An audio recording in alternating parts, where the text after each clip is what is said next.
దేవుని రాకడ కొరకు సిద్ధపడకపోతే,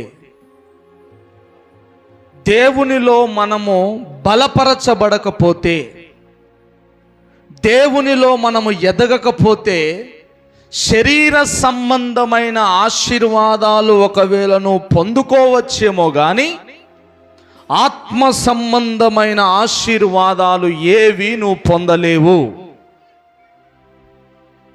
మరలా చెప్తున్నా, శరీర సంబంధమైన ఆశీర్వాదాలు పొందవచ్చేమో, నువ్వు ప్రార్థనలో ఎదగవు, విశ్వాసంలో ఎదగవు, భక్తిలో ఎదగవు, ఉపవాసంలో ఎదగవు, దేవుని ఆత్మలో ఎదగవు, దేవునిలో పరిపక్వ స్థితిలోనికి రావు. అటువంటి స్థితిలో నువ్వు ఉన్నను శారీరకంగా దీవించబడవచ్చు, శారీరకంగా మనం అభివృద్ధి పొందొచ్చు, కానీ ఆత్మ సంబంధంగా ఏ ఆశీర్వాదము ఏ మేలు నువ్వు పొందలేవు. ఆత్మ సంబంధమైన ఆశీర్వాదమే శాశ్వతం. ఆత్మ సంబంధమైన దీవెనలే నీకు నీ పిల్లలకు తరతరాలకుంటాయి. ఆత్మ సంబంధమైనటువంటి దేవుని దయ మాత్రమే నిన్ను నీ కుటుంబాన్ని కాచి కాపాడి నడిపిస్తుంది. హల్లెలూయా. శరీర సంబంధమైన ఉద్యోగము ఉన్న ప్రమాదాలు, కష్టాలు, ఇబ్బందులు రాకుండా ఆ ఉద్యోగం నిన్ను తప్పించదు. శరీర సంబంధమైన ఆస్తిపాస్తులు, బలగము, స్నేహితులు, బంధువులు, నా అన్నవారు అనేక మంది నీకున్నా నీ కష్టకాలములో ఎవరు వారు నిన్ను ఆదుకోరు. కానీ ఆత్మీయంగా నువ్వు బలపరచబడితే, ఆత్మీయతలో నువ్వు ఎదిగితే, ప్రార్థనలో నువ్వు ఎదిగితే, విశ్వాసములో నువ్వు ఎదిగితే, దేవుని సన్నిధిలో నిన్ను నీవు కట్టుకోవడానికి ఇష్టపడితే, నీకు ఉద్యోగము లేకపోయినా, నీకు డబ్బు లేకపోయినా, నీకు ఆరోగ్యం లేకపోయినా, నా అనేవారు నీకు ఎవరు లేకపోయినా, నిన్ను ప్రేమించేవారు ఎవరు లేకపోయినా, అన్ని విషయాల్లో దేవుని ద్వారా నువ్వు ఆదరించబడతావు. హల్లెలూయా. దేవుని కృప ద్వారా నువ్వు ధైర్యపరచబడతావు. దేవుని ప్రేమ అన్ని విషయాల్లో నిన్ను ధైర్యపరుస్తూ ఉంటుంది. హల్లెలూయా. కనుక ఏది ముఖ్యం మనకి? ఆత్మ సంబంధమైన అభివృద్ధి.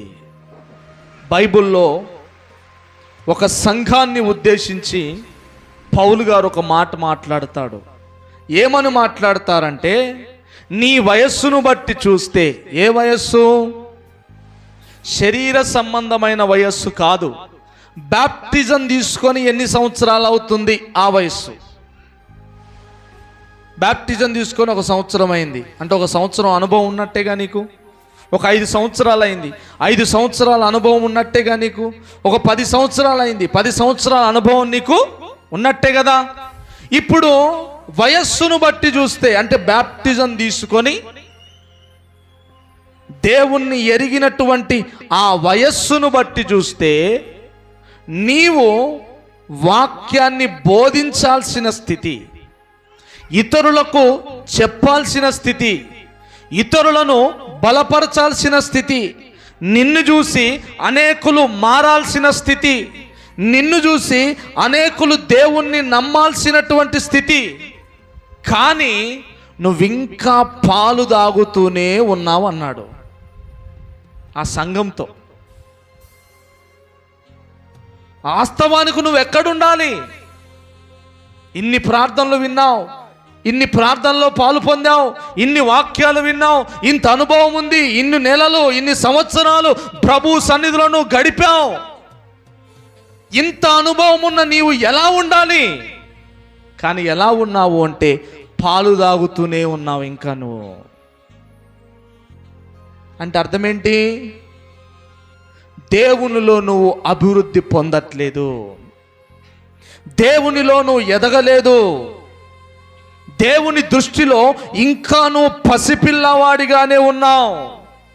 దేవుని దృష్టిలో నీవు ఒక మంచి నమ్మకమైన వాడిగా, దేవునిలో ఎదుగుతున్నటువంటి బిడ్డగా, దేవుని కొరకు ఫలాలిచ్చేటువంటి బిడ్డగా, దేవుని కొరకు బలమైన ఆహారాన్ని భుజించేటువంటి బిడ్డగా, దేవుని కొరకు కొన్ని ఆత్మలను సంపాదించే బిడ్డగా, దేవుని కొరకు కొంతమందిని బలపరిచేటువంటి బిడ్డగా నువ్వు లేవు. ఇంకా పాలు తాగుతూనే ఉన్నావు. అటువంటి వారితో దేవుడు అన్నాడు, నీవు జీవించుచున్నావన్న పేరున్నది కానీ ఆత్మీయంగా నువ్వు మృతుడవే. ఆ మాట అంటే చచ్చిపోవాలండి. బ్రతికున్నావన్న పేరుంది కానీ ఆత్మీయతలో నువ్వు జీరో అన్నాడు అనుకోండి దేవుడు. ఇన్ని సంవత్సరాల భక్తి ఎందుకండి? ఇంకా ఈ రోజు నుంచే కొత్తగా ప్రారంభిస్తే అయిపోద్ది కదా. ఇన్ని సంవత్సరాల భక్తి ఎందుకు అంటే అర్థం ఏంటి?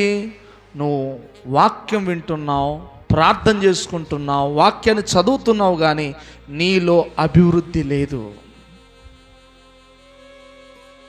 నీలో దేవుని కొరకు ఫలించేటువంటి ఫలాలు లేవు.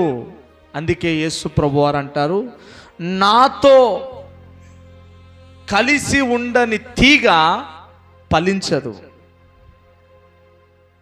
ఎవరైతే ఫలించరో వారు నాతో ఉన్న తీగలు కాదు. ఎవరైతే నాతో అంటుకట్టబడి ఉంటారో, ద్రాక్షావల్లినైన నాతో మీరు ఫలిస్తారు.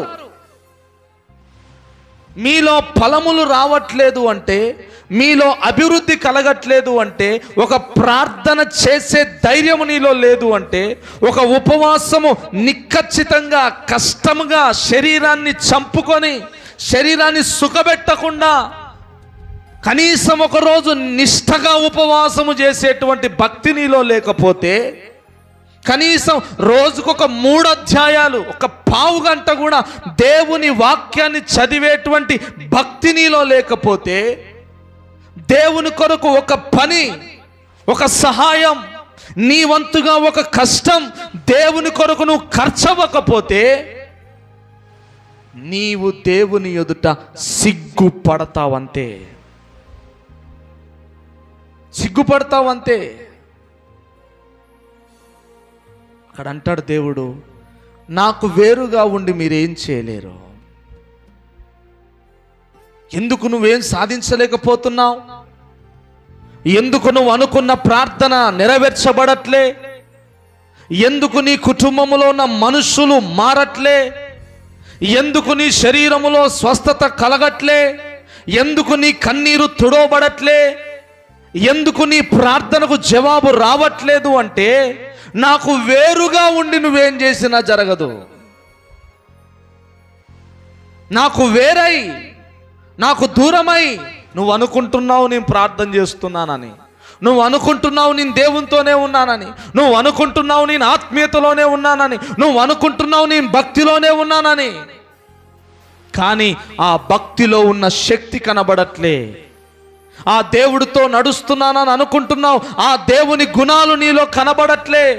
దేవుడు నాలో ఉన్నాడని నువ్వు అనుకుంటున్నావు, కానీ ఆ దేవుని ప్రేమ నీలో కనబడట్లే. నేను దేవుని బిడ్డనని చెప్పుకుంటున్నావు, కానీ ఆ దేవుని బిడ్డకు తగినట్లుగా నువ్వు బ్రతకట్లే. అందువల్లనే నాకు వేరై, నాకు దూరమై మీరేమి చేయలేకపోతున్నారు, మీరేమి సాధించలేకపోతున్నారు, మీరు అనుకున్నవి ఏవి జరగట్లేదు అని దేవుడు వాక్యంలో జ్ఞాపకం చేస్తూ ఉన్నాడు.